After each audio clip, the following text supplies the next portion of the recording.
सुप्रभात दर्शक बंधु। आज अगस्ट 31 तारिख रविवार। चलतु नजर पकाइबा आज देश विदेश प्रमुख खबर गुड़िक किंतु ता पूर्व जदि आपण मैंने आम वीडियो को लाइक करना आम वीडियो को लाइक करी कमेंट रे जय जगन्नाथ लिखंतु।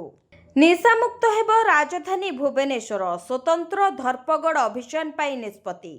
निशा मुक्त हेब राजधानी भुवनेश्वर। भुवनेश्वर सहर में ड्रग्स एवं अन्यान्य मादक द्रव्य सेवन, चोराचालाण और बिक्री बढ़ी चली। अंकुश लगाइबा ने लोकसेवा भवनर सम्मिलनी कक्ष में एक उच्चस्तरीय बैठक होइथिला। मुख्य शासन सचिव मनोज आहूजा अध्यक्षतार होइथिबा बैठक में क्राइमब्रांच, सीआईडी तथा डीआईजी सार्थक षडंगी, राज्य पुलिस विभाग, अबकारी विभाग, बीएमसी एवं एनसीबी अधिकारी उपस्थित थिले। राजधानी को किपरि निशामुक्त कराजिबो सेने स्वतंत्र धरपगड़ अभियान करबाकू निष्पत्ति होइछि। बैठक में उपस्थित थिबा समस्त विभागीय मुख्य मानकू निशा निवारण सहित चोरा निशाद्रव्य बेपारी मानकू धरिबारे स्वतंत्र रणकौशल अवलंबन करबाकू निर्देश दिया जायछि। या सहित समस्त शिक्षानुष्ठान और तार आखपाख अंचल में निशामुक्त अभियान सचेतनता कार्यक्रम करबाकू निष्पत्ति होइछि। श्रेष्ठ प्रदर्शनकारी 10 मुख्यमंत्री तालिकार मोहन माझी। श्रेष्ठ प्रदर्शनकारी 10 मुख्यमंत्री तालिकार मोहन माझी। इंडिया टुडे पक्षर होइथिबा mood of the nation survey रे देशर श्रेष्ठ प्रदर्शनकारी 10 जन मुख्यमंत्री तालिका प्रकाश पाइछि। एही तालिकार 8म स्थान रे अछंती ओडिशार मुख्यमंत्री मोहन चरण माझी। मात्र 14 मासर शासन काल रे मोहन माझी बेस लोकप्रियता साउंटी पारिछंती। राज्यवासी तांको प्रदर्शन को ग्रहण करिछंती। तेबे एही तालिकार प्रथम स्थान रे अछंती आसाम मुख्यमंत्री हिमंत बिश्व शर्मा।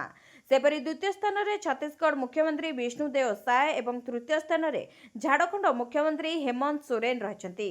तालिकारे थिबा अन्य मुख्यमंत्री माने हेले गुजरात भूपेंद्र भाई पटेल, उत्तर प्रदेश योगी आदित्यनाथ, मध्य प्रदेश मोहन यादव, आंध्र प्रदेश चंद्रबाबू नायडू, पश्चिम बंगर ममता बनर्जी और पंजाब मुख्यमंत्री भगवंत सिंह मान अछंती।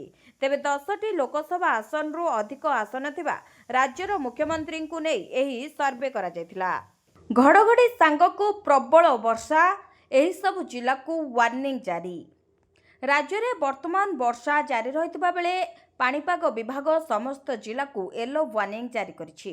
राज्य में वर्तमान मौसुमी सक्रिय रही। एही कारण पई दिन में खरा एवं संध्या बेलू किछि किछि स्थान में वर्षा अनुभूत होउछि। तेबे आज केन्दुझर, मयूरभंज, कोरापुट और रायगड़ा आदि जिले में बिजुली घड़घड़ी सह प्रबल वर्षा हेबार संभावना रही। एसत उपकूल और संलग्न जिलागुड़िक वज्रपात सह वर्षा संभावना रही। एथिपाई राज्यर प्राय समस्त जिला को येलो वार्निंग जारी करिछि आंचलिक पाणीपाग विज्ञान केन्द्र। एभली पाग राज्य में 2 तारिख पर्यंत जारी रहिबो बोली पूर्व अनुमान करा जाछि। सेहिपरि समुद्र अशांत थिबारु समुद्र को मत्स्यजीवी मानकु जिबाकू बारण करिछि पाणीपाग विभाग केन्द्र। बढ़िबो चाषी पंजीकरण अवधि, सूचना देले जोगाण मंत्री। चाषींको पंजीकरण अवधि बढ़िबो। जो चाषी माने एपर्यंत पंजीकरण करिनाहांती सेमानकु सुजोग दियाजिबो। तेबे अवधि बढ़िबा नै जोगाण मंत्री कृष्ण चंद्र पात्र सूचना दैछंती। से कहचंती जे चलित वर्ष रेकर्ड संख्यक चाषी पंजीकरण करिसंती। जो माने चाष छाडिथिले सेमाने वर्तमान चाष को फेरुछंती। तेबे 19,67,000 चाषी पंजीकरण करिसंती। जो चाषी रहिगले तांको कथा विचार चलिछि। एथिपई निष्पत्ति शीघ्र नियाजिबो। पंजीकरण अवधि बढ़िबो बोली जोगाण मंत्री कहचंती। सेपरि 27 तारिख रे सीएम किसान टंका चाषी अकाउंट को जाइछि, किंतु जो चाषी एजाए पंजीकरण करिनांती सेमानंक पाई मध्य आसिछि खुशी खबर।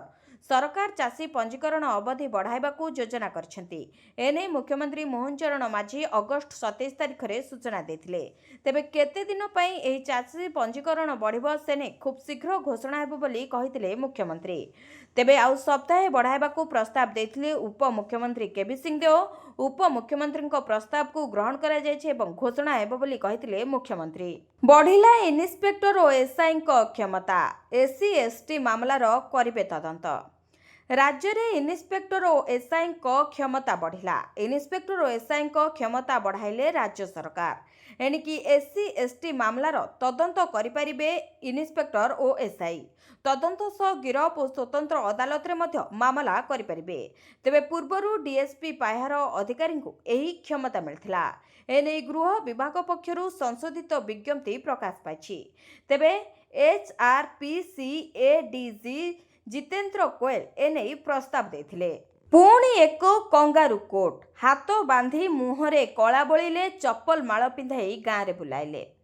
ଜଣେ ମହିଳାଙ୍କ ହାତ ବାନ୍ଧି ମୁହଁରେ କଳା ବୋଳି ଚପଲ ମାଳ ପିନ୍ଧାଇ ଗାଁରେ ବୁଲାଇଲେ ମହିଳା। ଅନୁଗୁଳ ହଣ୍ଡପା ଥାନା ଅଞ୍ଚଳରେ ଏଭଳି ଏକ ଅଭାବନୀୟ ଘଟଣା ଦେଖିବାକୁ ମିଳିଛି। ମାତ୍ର 2000 ଟଙ୍କା ସୁଝି ନ ପାରିବାରୁ ମୁହଁରେ କଳା ବୋଳି ଗାଁ ସାରା ବୁଲାଇଲେ। ଏ ସ୍ପର୍ଶକାତର ଦୃଶ୍ୟ ଏବେ ସୋସିଆଲ ମିଡିଆରେ ଖୁବ୍ ଭାଇରାଲ ହେବାରେ ଲାଗିଛି। ତେବେ ସ୍ୱୟଂ ସହାୟକ ସଂଘରୁ ନେଇଥିବା ଟଙ୍କା ଠିକ୍ ସମୟରେ ଫେରସ୍ତ କରି ନ ପାରିବାରୁ ମହିଳାଙ୍କୁ ଏଭଳି ଅକଥନୀୟ ନିର୍ଯାତନା ଦିଆଯାଇଛି। ଏହି ଭିଡିଓଟି ପ୍ରାୟ 10ରୁ 15 ଦିନ ପୂର୍ବର ବୋଲି ଜଣାପଡ଼ିଛି। ତେବେ ଘଟଣାକୁ ଗୁରୁତର ସହ ନିଆଯାଇଥିବା କହିଛନ୍ତି ଅନୁଗୁଳ ଏସ୍ପି ରାହୁଲ ଜୈନ। ଏ ଗାଁ ଲୋକଙ୍କ ଦ୍ୱାରା ହୋଇଥିବା ଏକ ଚିଟ୍ଫଣ୍ଡରୁ ଟଙ୍କା ଋଣ ନେବା ଘଟଣାରେ ଏଭଳି ହୋଇଥିବା ଜଣାପଡ଼ିଛି। ତେବେ 14 ତାରିଖ ଦିନ ହଣ୍ଡପା ଥାନାରେ ଏଫ୍ଆଇଆର ହୋଇଛି। ଘଟଣାର ତଦନ୍ତ ଲାଗି ହଣ୍ଡପା ଥାନା ଆଇଆଇସିଙ୍କୁ ନିର୍ଦ୍ଦେଶ ଦିଆଯାଇଛି। ତେବେ ନିଜେ ଆଇଆଇସି ଘଟଣାର ତଦନ୍ତ କରୁଛନ୍ତି। 7 ଅଭିଯୁକ୍ତଙ୍କୁ ଏ ମାମଲାରେ ନୋଟିସ୍ କରାଯାଇଛି। ତେବେ ପୀଡ଼ିତାଙ୍କୁ ମଧ୍ୟ କାଉନ୍ସେଲିଂ କରାଯାଉଥିବା ଜଣାପଡ଼ିଛି। ଅକ୍ଟୋବରରେ ହେବ ପୋଲିସ ଏସ୍ଆଇ ପରୀକ୍ଷା, ବିଜ୍ଞପ୍ତି ଜାରି। ଅକ୍ଟୋବରରେ ହେବ ପୋଲିସ ଏସ୍ଆଇ ପରୀକ୍ଷା। ଅକ୍ଟୋବର 4 ଓ 5ରେ ଏହି ପରୀକ୍ଷା ହେବ। ତେବେ OMR ସିଟ୍ ଜରିଆରେ ହେବ ଲିଖିତ ପରୀକ୍ଷା। ଓଡ଼ିଶା ପୋଲିସ ରିକ୍ରୁଟମେଣ୍ଟ ବୋର୍ଡ ପକ୍ଷରୁ ଜାରି ହୋଇଛି ବିଜ୍ଞପ୍ତି। ତେବେ ଏସ୍ଆଇ ର୍ୟାଙ୍କର ସମସ୍ତ CPSE 2024 ପରୀକ୍ଷା ହେବ। ତେବେ ରାଜ୍ୟର ବିଭିନ୍ନ ଜିଲ୍ଲାରେ ଏହି ପରୀକ୍ଷା ଅନୁଷ୍ଠିତ ହେବ। ସେପ୍ଟେମ୍ବର 20 ପରଠାରୁ ଡାଉନଲୋଡ୍ କରିପାରିବେ ଆଡମିଟ୍ କାର୍ଡ। ତେବେ odishapolice.gov.inରୁ ଡାଉନଲୋଡ୍ କରିପାରିବେ ଆଡମିଟ୍ କାର୍ଡ। ପୂର୍ବରୁ ଓଡ଼ିଶା ପୋଲିସ ଏସ୍ଆଇ ପରୀକ୍ଷା ଦୁଇ ଥର ଘୁଞ୍ଚିଥିଲା। ଏବେ ଅକ୍ଟୋବର 4 ଓ 5ରେ ହେବ ବୋଲି ଓଡ଼ିଶା ପୋଲିସ ରିକ୍ରୁଟମେଣ୍ଟ ବୋର୍ଡ ପକ୍ଷରୁ ବିଜ୍ଞପ୍ତି ପ୍ରକାଶ ପାଇଛି। ସରକାର ଦେବେ 90,000 ଟଙ୍କାର ଋଣ, ଜାଣନ୍ତୁ କିଏ ଏହି ଯୋଜନାରେ ଉଠାଇ ପାରିବେ ଫାଇଦା। କେନ୍ଦ୍ର ସରକାର ଦେଶର ସାଧାରଣ ଲୋକଙ୍କୁ ଏକ ଉନ୍ନତ ଜୀବନ ପ୍ରଦାନ କରିବା ପାଇଁ ଅନେକ ଯୋଜନା କାର୍ଯ୍ୟକାରୀ କରୁଛନ୍ତି। ତେବେ 1 ଜୁନ 2020ରେ କେନ୍ଦ୍ର ସରକାର ପ୍ରଧାନମନ୍ତ୍ରୀ ସ୍ୱନିଧି ଯୋଜନା ଆରମ୍ଭ କରିଥିଲେ, ଯାହା ଛୋଟ ବ୍ୟବସାୟୀଙ୍କ ପାଇଁ ଏକ କ୍ଷୁଦ୍ର ଋଣ ଯୋଜନା ହେବ, ଯାହାଦ୍ୱାରା ଲୋକମାନେ ସହଜରେ ସେମାନଙ୍କର ବ୍ୟବସାୟ ଆରମ୍ଭ କରିପାରିବେ ଆଉ ଏକ ଉନ୍ନତ ଜୀବନଯାପନ ମଧ୍ୟ କରିପାରିବେ। ତେବେ ଏହି ଯୋଜନା ଅଧୀନରେ ପୂର୍ବରୁ ହିତାଧିକାରୀମାନଙ୍କୁ କୌଣସି ସୁରକ୍ଷା ବା ଗ୍ୟାରେଣ୍ଟି ବିନା 80,000 ଟଙ୍କା ପର୍ଯ୍ୟନ୍ତ ଋଣ ଦିଆଯାଉଥିଲା, ଯାହାକୁ ବର୍ତ୍ତମାନ 90,000 ଟଙ୍କାକୁ ବୃଦ୍ଧି କରାଯାଇଛି। ଏହା ସହିତ ସରକାର ବର୍ତ୍ତମାନ ଏହି ଯୋଜନାକୁ 31 ମାର୍ଚ୍ଚ 2030 ପର୍ଯ୍ୟନ୍ତ ବୃଦ୍ଧି କରିଛନ୍ତି। ସରକାରଙ୍କ ଦ୍ୱାରା ସ୍ୱନିଧି ଯୋଜନାରେ ଋଣ ପରିମାଣ ଏବଂ ସମୟସୀମା ବୃଦ୍ଧି କରିବା ଦ୍ୱାରା ପ୍ରାୟ 1.15 କୋଟି ରାସ୍ତା ବିକ୍ରେତା ଉପକୃତ ହେବେ, ଯେଉଁଥିରେ 50 ଲକ୍ଷ ନୂତନ ହିତାଧିକାରୀ ମଧ୍ୟ ସାମିଲ ହେବେ। ଏହି ଯୋଜନା ଅଧୀନରେ ଯୋଗ୍ୟ ହିତାଧିକାରୀଙ୍କୁ 3ଟି କିସ୍ତିରେ 80,000 ଟଙ୍କା ଋଣ ଦିଆଯାଉଥିଲା। ଏହି ଯୋଜନା ଅଧୀନରେ ପ୍ରଥମ କିସ୍ତିରେ 10,000 ଟଙ୍କା ଋଣ ଦିଆଯାଉଛି। ପ୍ରଥମ କିସ୍ତିର ଟଙ୍କା ଫେରସ୍ତ କରିବା ସମୟରେ ଦ୍ୱିତୀୟ କିସ୍ତି ପାଇଁ 20,000 ଟଙ୍କା ଏବଂ ଦ୍ୱିତୀୟ କିସ୍ତିର ଟଙ୍କା ଫେରସ୍ତ କରିବା ସମୟରେ ତୃତୀୟ କିସ୍ତିରେ 50,000 ଟଙ୍କା ଦିଆଯାଉଥିଲା। ଏହିପରି ଭାବରେ ହିତାଧିକାରୀମାନଙ୍କୁ ମୋଟ 80,000 ଟଙ୍କା ପର୍ଯ୍ୟନ୍ତ ଋଣ ଦିଆଯାଉଥିଲା, ଯାହାକୁ ବର୍ତ୍ତମାନ 90,000 ଟଙ୍କାକୁ ବୃଦ୍ଧି କରିଛନ୍ତି ସରକାର। ଚିଙ୍ଗୁଡ଼ି ଶିଳ୍ପକୁ ଶୁଳ୍କ ଝଟକା, ରପ୍ତାନି ଠପ୍, ବିପଦରେ ଜୀବିକା। ଆମେରିକାର ଶୁଳ୍କ ମାଡ଼ରେ ଠପ୍ ହୋଇଯାଇଛି ଓଡ଼ିଶାର ଚିଙ୍ଗୁଡ଼ି ଶିଳ୍ପ। ରପ୍ତାନି ବନ୍ଦ ହୋଇଯାଇଛି, ମତ୍ସ୍ୟଜୀବୀ ଚିନ୍ତାରେ ପଡ଼ିଛନ୍ତି। ତେଣୁ ଚିଙ୍ଗୁଡ଼ି ଶିଳ୍ପକୁ ଟ୍ରାକ୍କୁ ଆଣିବାକୁ ପ୍ରଧାନମନ୍ତ୍ରୀଙ୍କ ହସ୍ତକ୍ଷେପ ଲୋଡ଼ିଛନ୍ତି ରାଜ୍ୟର ପ୍ରମୁଖ ଚିଙ୍ଗୁଡ଼ି ରପ୍ତାନିକାରୀ ସଂସ୍ଥା ଫାଲକନର ମୁଖ୍ୟ ତାରା ପଟ୍ଟନାୟକ। ତେବେ ଆମେରିକା ରାଷ୍ଟ୍ରପତି ଡୋନାଲ୍ଡ ଟ୍ରମ୍ପଙ୍କ 50% ଟାରିଫ୍ ଛାଟ ଚିଙ୍ଗୁଡ଼ି ରପ୍ତାନି ଉପରେ ପ୍ରଭାବ ପକାଇଛି। ରପ୍ତାନି ବନ୍ଦ ହେବା ଫଳରେ ବ୍ୟବସାୟିକ ସଂସ୍ଥା ଓ ଲକ୍ଷ ଲକ୍ଷ ଚିଙ୍ଗୁଡ଼ି ଚାଷୀଙ୍କ ଜୀବିକା ପ୍ରତି ସଙ୍କଟ ଦେଖାଦେଇଛି। ଓଡ଼ିଶା ବି ଏଥିରୁ ବାଦ୍ ପଡ଼ିନି। ଏହି ସମୟରେ ଚିଙ୍ଗୁଡ଼ି ରପ୍ତାନି କରୁଥିବା ଓଡ଼ିଶାର ପ୍ରମୁଖ ସଂସ୍ଥା ଫାଲକନ ମେରାଇନ ଏକ୍ସପୋର୍ଟର ଅଧ୍ୟକ୍ଷ ତାରାରଞ୍ଜନ ପଟ୍ଟନାୟକ ପ୍ରଧାନମନ୍ତ୍ରୀଙ୍କ ହସ୍ତକ୍ଷେପ ଲୋଡ଼ିଛନ୍ତି। ଏଥିରେ ସେ ଲେଖିଛନ୍ତି, ଚିଙ୍ଗୁଡ଼ି ଶିଳ୍ପକୁ ରକ୍ଷା କରିବାକୁ ଜରୁରୀକାଳୀନ ପଦକ୍ଷେପ ନିଆଯାଉ। ଓଡ଼ିଶା ଉପରେ କେନ୍ଦ୍ରୀୟ ନେତାଙ୍କ ଫୋକସ୍, ପୁଣି ଓଡ଼ିଶା ଆସିବେ ରାହୁଲ ଗାନ୍ଧୀ। ଓଡ଼ିଶା ପାଇଁ ରଣନୀତି ପ୍ରସ୍ତୁତ କରୁଛି କଂଗ୍ରେସ। ପୁଣି ଓଡ଼ିଶା ଆସିବେ ବିରୋଧୀ ଦଳ ନେତା ରାହୁଲ ଗାନ୍ଧୀ। ଆସନ୍ତା ନଭେମ୍ବର କିମ୍ବା ଡିସେମ୍ବର ମାସରେ ଓଡ଼ିଶା ଆସିବେ ରାହୁଲ। ରାଜ୍ୟରେ ବଡ଼ କାର୍ଯ୍ୟକ୍ରମ କରାଯିବ। ଭୋଟ ଚୋରି, ଗରିବୀ, ନାରୀ ସୁରକ୍ଷା ଆଦି ପ୍ରସଙ୍ଗକୁ ନେଇ ବିଶାଳ କାର୍ଯ୍ୟକ୍ରମ ମଧ୍ୟ ହେବ। ତେବେ ରାହୁଲ ଗାନ୍ଧୀ ରୋଡ୍ ଶୋ ମଧ୍ୟ କରିବେ। ବିଶାଳ ସଭାରେ ଯୋଗଦେବେ ଏବଂ ବିଭିନ୍ନ ଜିଲ୍ଲାରେ କାର୍ଯ୍ୟକ୍ରମ ହେବ ବୋଲି ସୂଚନା ଦେଇଛନ୍ତି ପିସିସି ସଭାପତି ଭକ୍ତ ଚରଣ ଦାସ। निकटरे भुवनेश्वर आसीथिले राहुल गांधी संविधान बंचाओ समावेश रे होइथिले सामिल। तेबे बरमुंडा पड़िया रे साधारण सभा कार्यक्रम रे जोग देथिले। राज्य कांग्रेस को सुदृढ़ करबा पई बारंबार ओडिशा आसुछंती राहुल गांधी। तेबे बरमुंडा पड़िया रे संविधान बंचाओ समावेश रे जोग देबा परे सीधा पार्टी ऑफिस को जाइथिले। कांग्रेस भवन रु शासक बीजेपी को घेरिबा को नेता और कर्मी को देथिले गुरुमंत्र। अमेरिका को चीन रो वार्ता जिनपिंग और पुतिन को सह आलोचना करिवे मोदी। अमेरिका भारत उपरे 50% टारिफ लगाइथिबा बेले दुई देश मध्यरे आसीछि तिक्तता। आउ एही समय संघाई शिखर सम्मेलन रे जोग देबाकू चीन गस्तरे जाइछन्ती प्रधानमंत्री नरेंद्र मोदी। जापान परे चीन रे पहुंचिछन्ती मोदी। चीन रो तियानजिन सहर रे पहुंचिबा परे प्रधानमंत्री को रेड कार्पेट रे भव्य स्वागत करा जायथिला। दीर्घ 7 वर्ष परे यह मोदी को प्रथम चीन गस्त थिला।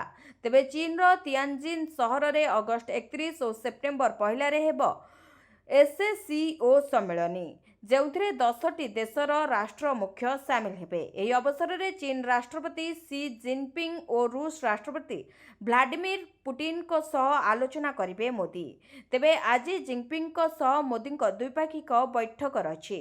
सेपरी सेप्टेम्बर 1 अर्थात सोमवार दिन रूस राष्ट्रपति पुतिन को सह द्विपाक्षिक बैठक करिवे नरेंद्र मोदी।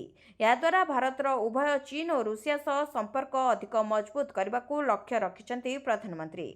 मोदी चीन गस्त एमिति समय होइछि जेउ समय अमेरिका राष्ट्रपति डोनाल्ड ट्रम्प भारत उपरे टैरिफ लगाइछन्ती। तेबे ट्रम्प को 50% टैरिफ लगाइबा जोगु भारत उपरे सीधासळख प्रभाव पड़िछि। फोकस रे अनुसूचित जाति और जनजाति वर्ग ओडिशा रे प्रस्तुत देश पाई एजेंडा।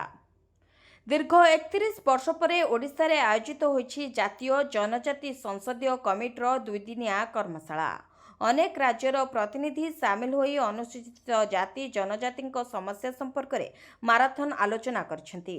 आगकू केमिति सेमानकर आर्थिक सांस्कृतिक और सामाजिक विकास हेबो सेने ओडिशा माटी रे ब्लू प्रिंट प्रस्तुत होइछि। लोकसभा बाचस्पति ओम बिरला ठारू आरंभ करी राज्यसभा उपाध्यक्ष हरिवंश नारायण सिंह अनेक प्रस्ताव रखिछन्ती। से कहछन्ती कागज कलम रे बहु योजना हेउछि हेले याकू ग्राउंड रे कार्यकारी कराजिबा दरकार। एथिपई चैलेंज रहिछि। लोकसभा बाचस्पति कहछन्ती एही सम्मेलन रे जहा निष्कर्ष बाहरिबो ताहा बी.आर. आंबेडकर को विकसित भारतर स्वप्न पूरण करिबो। तेबे शुक्रवार और शनिवार 2 दिन धरी आदिवासी विकास पई अनेक प्रस्ताव आसिछि। विभिन्न राज्यर प्रतिनिधि लोकसभा और राज्यसभार एससी/एसटी कमिटी अनेक प्रस्ताव रखिछन्ती। तेबे बजेट अर्थ केमिति खर्च हेबो ता उपरे मध्य गुरुत्व दिया जायछि। आलोचना रे अनुसूचित जाति और जनजाति जेभली सरकारी योजनार लाभ पाई परिबे ता उपरे गुरुत्व दिया जायथिबा नजर रछि। तेबे प्रश्न उठुछि ग्राउंड रे एहा कार्यकारी हेबो केते। ट्रम्प को विरोध रे निज दल $4.5 बिलियन विदेशी पांठि उपरे लगाइले रोक। डोनाल्ड ट्रम्प को राष्ट्रपतित्व काल रे अनेक विवादीय निष्पत्ति देखा मिलुछि। $4.5 बिलियन विदेशी सहायता पांठि उपरे रोक लगाइबा सेथिमध्यरु अन्यतम। एही निष्पत्ति केवल अमेरिकार राजनीति रे नुहे बरं विश्व स्तर रे मध्य व्यापक प्रतिक्रिया सृष्टि करिथिला। एपरिकि ट्रम्प को निज रिपब्लिकान पार्टीर किछि सांसद मध्य याको अवैध एवं असंवैधानिक बोली कहचंती। तेबे सूचना मुताबक ट्रम्प कांग्रेस द्वारा अनुमोदित $4.9 बिलियन वैदेशिक सहायता को एकपाखिया भाव में बातिल करने को निष्पत्ति नेछंती। एही पदक्षेप अमेरिकार राजनीति रे देशर बजेट एवं खर्च उपरे काहार नियंत्रण अछि से विषय वितर्क को आहरी विवादर खोराक जोगाइछि। तेबे ट्रम्प को एही निष्पत्ति को तांको निजस्व रिपब्लिकान पार्टीर सांसद माने विरोध करछंती। ट्रम्प गुरुवार विलंबित राति रे बाचस्पति माइक जॉनसन को एक चिठी लिखि जणाइथिले जे से 15टी अंतर्जातीय कार्यक्रम पांठि बंद करुछंती। एथिरे विदेशी सहायता, जातिसंघर शांतिरक्षा अभियान एवं गणतंत्र को प्रोत्साहित करुवा कार्यक्रम अंतर्भुक्त अछि। किंतु एथर ट्रम्प पॉकेट मांदाबस्ता नामक एक व्यवस्था व्यवहार करिछंती जहा कांग्रेस को संपूर्ण भाव में बाईपास करे। राजभवन रे मुख्यमंत्री मोहन माछी। राजभवन रे मुख्यमंत्री मोहन चरण माछी मुख्यमंत्री बासभवन रे 1.5 घंटा बैठक सरिबा परे राजभवन गले मुख्यमंत्री। सबु विधायकଙ୍କୁ ମଧ୍ୟ ରାଜଭବନ ଯିବାକୁ ନିମନ୍ତ୍ରଣ ଆସିଲା। ତେବେ ଜଣଙ୍କ ପରେ ଜଣେ ବିଧାୟକ ରାଜଭବନରେ ପହଞ୍ଚୁଥିବା ଦେଖିବାକୁ ମିଳୁଛି। ତେବେ କେନ୍ଦ୍ରମନ୍ତ୍ରୀ ଧର୍ମେନ୍ଦ୍ର ପ୍ରଧାନ ମଧ୍ୟ ରାଜଭବନ ଯାଇଛନ୍ତି। ମୁଖ୍ୟମନ୍ତ୍ରୀ ମୋହନ ଚରଣ ମାଝୀଙ୍କ ସରକାରୀ ବାସଭବନରେ ଗୁରୁତ୍ୱପୂର୍ଣ୍ଣ ବୈଠକ ଏହା ପୂର୍ବରୁ ହୋଇସାରିଛି। କେନ୍ଦ୍ରମନ୍ତ୍ରୀ ଧର୍ମେନ୍ଦ୍ର ପ୍ରଧାନ ମୁଖ୍ୟମନ୍ତ୍ରୀଙ୍କ ବାସଭବନରେ ଏହି ବୈଠକରେ ଯୋଗ ଦେଇଥିଲେ। ଏହା ସହ ମନ୍ତ୍ରୀ ସମ୍ପଦ ସ୍ୱାଇଁ, ସୂର୍ଯ୍ୟବଂଶୀ ସୁରଜ ଏବଂ ନିତ୍ୟାନନ୍ଦ ଗଣ୍ଡ ପ୍ରମୁଖ ସାମିଲ ଥିଲେ। ତେବେ ଏହି ଗୁରୁତ୍ୱପୂର୍ଣ୍ଣ ବୈଠକରେ କାହା ଉପରେ ଆଲୋଚନା ହେବ ସେ ନେଇ କୌଣସି ସୂଚନା ଏଯାବତ୍ ମିଳିପାରିନାହିଁ। ପ୍ରକୃତିର ତାଣ୍ଡବ, ପୁଣି ବାଦଲ ଫଟା ବର୍ଷାରେ 3 ମୃତ। ପୁଣି ତାଣ୍ଡବ ରଚିଲା ପ୍ରକୃତି। ବାଦଲ ଫଟା ବର୍ଷାରେ ମାଟି ତଳେ ଚାପି ହୋଇ ଚାଲିଗଲା 3 ଜୀବନ। ଏବେ ବି ଅନେକ ଲୋକ ନିଖୋଜ ଥିବା ଜଣାପଡ଼ିଛି। ତେବେ ଉଦ୍ଧାର କାର୍ଯ୍ୟରେ ନିୟୋଜିତ ଅଛନ୍ତି ଉଦ୍ଧାରକାରୀ ଦଳ। ଜମ୍ମୁ ଓ କାଶ୍ମୀରର ରାମବାନ ଜିଲ୍ଲାର ରାଜଗଡ଼ ତହସିଲରେ ବାଦଲ ଫଟା ବର୍ଷାର ତାଣ୍ଡବ ରଚିଛି। ଏଥିରେ ଅତି କମ୍ରେ 3 ଜଣଙ୍କ ମୃତ୍ୟୁ ହୋଇଥିବା ବେଳେ ଅନେକ ନିଖୋଜ ଥିବା ସୂଚନା ମିଳିଛି। ପ୍ରଭାବିତ ଅଞ୍ଚଳକୁ ଉଦ୍ଧାରକାରୀ ଟିମ୍କୁ ପଠାଯାଇଛି। ତେବେ ଉଦ୍ଧାର କାର୍ଯ୍ୟ ମଧ୍ୟ ଜାରି ରହିଛି। ସ୍ଥାନୀୟ ଅଧିକାରୀମାନେ କହିଛନ୍ତି ଯେ ରାମବନର ରାଜଗଡ଼ର ଗଡ଼ ଗ୍ରାମରେ ବାଦଲ ଫଟା ବର୍ଷା ହୋଇଛି, ଯେଉଁଥିରେ 3 ଜଣଙ୍କ ମୃତଦେହ ଉଦ୍ଧାର କରାଯାଇଛି ଏବଂ ଅନେକ ନିଖୋଜ ଥିବା ଲୋକଙ୍କୁ ଖୋଜା ଚାଲିଛି। ତେବେ ଘଟଣା ପରେ ରାମବନ ଡେପୁଟି କମିଶନର ଇଲିୟାସ ଖାନଙ୍କ ସମେତ ବରିଷ୍ଠ ପ୍ରଶାସନିକ ଅଧିକାରୀମାନେ ମଧ୍ୟ ଉଦ୍ଧାର ଏବଂ ରିଲିଫ କାର୍ଯ୍ୟର ସମୀକ୍ଷା କରିବା ପାଇଁ ଘଟଣାସ୍ଥଳରେ ପହଞ୍ଚିଥିଲେ। ପୁରା ପ୍ରଶାସନ ଏନେଇ ସତର୍କ ରହିଛି। ତେବେ ପରିସ୍ଥିତିକୁ ନିୟନ୍ତ୍ରଣ କରିବା ଏବଂ ପ୍ରଭାବିତ ଲୋକଙ୍କୁ ସମସ୍ତ ପ୍ରକାରର ସହାୟତା ଯୋଗାଇବା ପାଇଁ କାର୍ଯ୍ୟ କରାଯାଉଛି। ଜମ୍ମୁ କାଶ୍ମୀରରେ 2ଟି ଘଟିଥିବା ବାଦଲ ଫଟା ବର୍ଷା ଘଟଣା ବ୍ୟାପକ କ୍ଷୟକ୍ଷତି ଘଟାଇଛି। କିସ୍ତୱାର, କାଠୁଆ ଏବଂ ଡୋଡା ଜିଲ୍ଲାରେ ପ୍ରକୃତି ତାଣ୍ଡବ ରଚିଛି। ଏହା ସହିତ ଜମ୍ମୁ କାଶ୍ମୀରର ଅନେକ ଜିଲ୍ଲାରେ ଭୂସ୍ଖଳନ ଘଟଣା ମଧ୍ୟ ଘଟୁଛି, ଯାହା ବନ୍ୟା ପରିସ୍ଥିତି ମଧ୍ୟ ଜାରି ରହିଛି। ମହିଳାଙ୍କୁ ମିଳିବ 10,000 ଟଙ୍କା, ରାଜ୍ୟ ସରକାରଙ୍କ ବଡ଼ ଘୋଷଣା। ରାଜ୍ୟର ମହିଳାଙ୍କୁ ସଶକ୍ତ କରାଇବା ପାଇଁ ସରକାର ନୂଆ ପଦକ୍ଷେପ ନେଇଛନ୍ତି। ଏହି ଯୋଜନା ଅଧୀନରେ ଯୋଗ୍ୟ ମହିଳାଙ୍କ ଆକାଉଣ୍ଟକୁ 10,000 ଟଙ୍କା ପଠାଯିବ। ଏଥିପାଇଁ କିପରି ଆବେଦନ କରିବେ ଆସନ୍ତୁ ଜାଣିବା। ତେବେ ଦେଶରେ ମହିଳାମାନଙ୍କୁ ଆର୍ଥିକ ଭାବରେ ସଶକ୍ତ କରାଇବା ପାଇଁ କେନ୍ଦ୍ର ସରକାର ସମୟ ସମୟରେ ଅନେକ ଯୋଜନା କାର୍ଯ୍ୟକାରୀ କରିଥାନ୍ତି। ଏଥିରେ ଆର୍ଥିକ ସହାୟତା, ନିଯୁକ୍ତି ଏବଂ ସୁରକ୍ଷା ସମ୍ବନ୍ଧୀୟ ସୁବିଧା ଅନ୍ତର୍ଭୁକ୍ତ ଅଛି। ଏହା ବ୍ୟତୀତ ବିଭିନ୍ନ ରାଜ୍ୟ ସରକାର ମଧ୍ୟ ସେମାନଙ୍କ ନିଜସ୍ୱ ଯୋଜନା କାର୍ଯ୍ୟକାରୀ କରନ୍ତି, ଯାହାଦ୍ୱାରା ମହିଳାମାନେ ସିଧାସଳଖ ଲାଭ ପାଇପାରିବେ। ଏହି କ୍ରମରେ ଆଉ ଏକ ରାଜ୍ୟ ସରକାର ଏକ ନୂଆ ଯୋଜନା ଆରମ୍ଭ କରିଛନ୍ତି। ତେବେ ଏଥିରେ ଯୋଗ୍ୟ ମହିଳାଙ୍କ ବ୍ୟାଙ୍କ ଆକାଉଣ୍ଟକୁ ସିଧାସଳଖ 10,000 ଟଙ୍କା ପଠାଯିବ। ଏହି ରାଶି ମହିଳାମାନଙ୍କର ଆର୍ଥିକ ଆବଶ୍ୟକତା ପୂରଣ କରିବାରେ ଏବଂ ସେମାନଙ୍କୁ ସ୍ୱାବଲମ୍ବୀ କରାଇବାରେ ସାହାଯ୍ୟ କରିବ। ତେବେ ବିହାର ସରକାର ମହିଳାମାନଙ୍କୁ ଆର୍ଥିକ ସହାୟତା ପ୍ରଦାନ କରିବା ପାଇଁ ଏକ ବଡ଼ ପଦକ୍ଷେପ ନେଇଛନ୍ତି। ମୁଖ୍ୟମନ୍ତ୍ରୀ ନୀତିଶ କୁମାର ମହିଳା ରୋଜଗାର ଯୋଜନାକୁ ଅନୁମୋଦନ କରିଛନ୍ତି। ଏହି ଯୋଜନା ଅଧୀନରେ ମହିଳାମାନଙ୍କୁ ପ୍ରଥମ କିସ୍ତିରେ 10,000 ଟଙ୍କା ଦିଆଯିବ। ବିଶେଷ କଥା ହେଉଛି ଏଥିପାଇଁ କୌଣସି ଯୋଗ୍ୟତା ବା ସର୍ତ୍ତ ରଖାଯାଏ ନାହିଁ। ମୁଖ୍ୟମନ୍ତ୍ରୀ ନିଜେ ତାଙ୍କ ଏକ୍ସ ଆକାଉଣ୍ଟରେ ଏକ ପୋଷ୍ଟ ସେୟାର କରି ଏହି ଯୋଜନା ବିଷୟରେ ସୂଚନା ଦେଇଛନ୍ତି।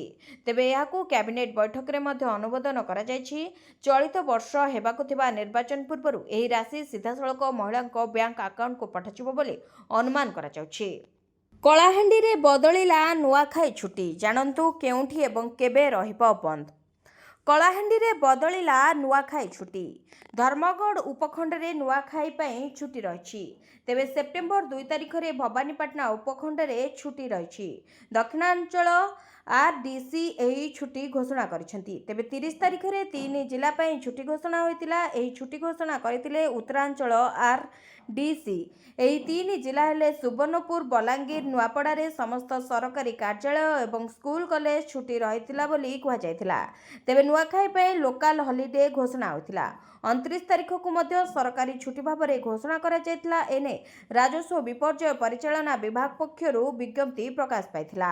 ନିୟମ ମାନୁନାହାନ୍ତି ସରକାରୀ ସୁବିଧାପ୍ରାପ୍ତ ଘରୋଇ ହସ୍ପିଟାଲ।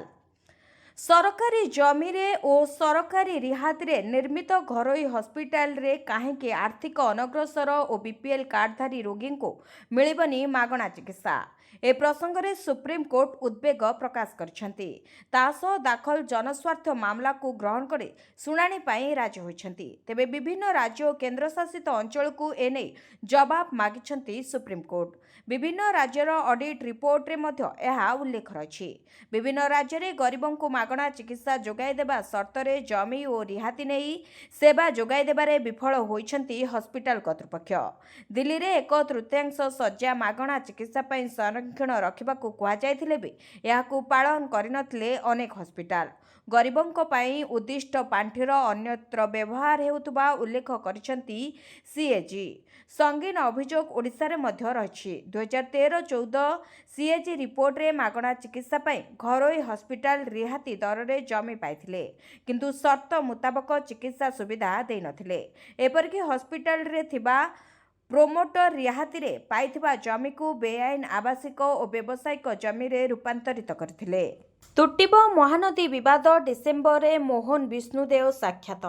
ମହାନଦୀ ଜଳ ବିବାଦର ସମାଧାନ ପାଇଁ ଆଗକୁ ବଢ଼ିଲେ ସରକାର। ଓଡ଼ିଶା ଓ ଛତିଶଗଡ଼ ସରକାରଙ୍କ ମଧ୍ୟରେ ଆପୋଷ ଆଲୋଚନା ମାଧ୍ୟମରେ ସମାଧାନର ରାସ୍ତା ବାହାରିବ। ମୁଖ୍ୟମନ୍ତ୍ରୀ ମୋହନ ଚରଣ ମାଝୀ ଏନେଇ ସୋସିଆଲ ମିଡିଆରେ ପୋଷ୍ଟ କରିଛନ୍ତି। ମହାନଦୀ ଜଳ ବିବାଦର ସମାଧାନ ପାଇଁ ଦୁଇ ରାଜ୍ୟ ଏକାଠି କାମ କରିବେ।